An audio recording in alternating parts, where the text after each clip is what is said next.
For over a century, there's been a concerted effort by the corporate elite of this planet to suppress free energy research. What is free energy? Let me explain. What quantum physics and alternative science theory is showing us is that we live in a sea of energy. It's everywhere. Researchers call this energy the zero-point field, or the ether. And many scientists have actually found ways to tap into this energy field with electromagnetic devices. But like I said, this research has been very heavily suppressed. Imagine not ever having to pay for gas again. Imagine no electricity bills and no electricity grid. Imagine a world with no pollution and free, easy travel that takes minutes. All of those concepts are completely possible with this type of science. But the problem is there's some very powerful people who would lose a lot of money and control if all of those things came true. And that's why they have violently opposed this information reaching the public light. So let's talk about who has actually created some free energy devices. In the 1930s, an Austrian civil engineer named Victor Schauberger created what he called a repulsing, or an implosion turbine.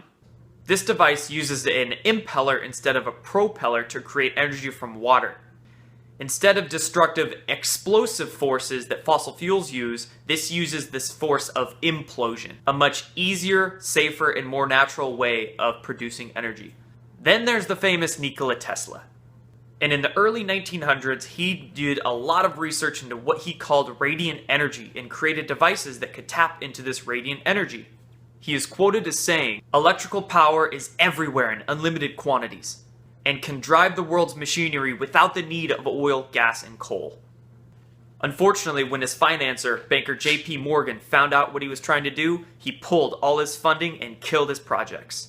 And lastly, I'll discuss Marco Rodin and his Rodin coil.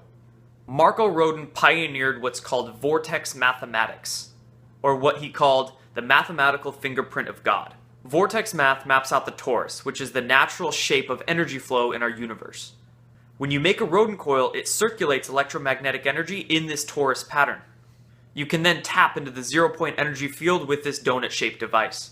So there are just a few examples of the many researchers who have delved into this type of science. There have been many, many more. I invite you to learn more about this topic because it can shape the course of human history.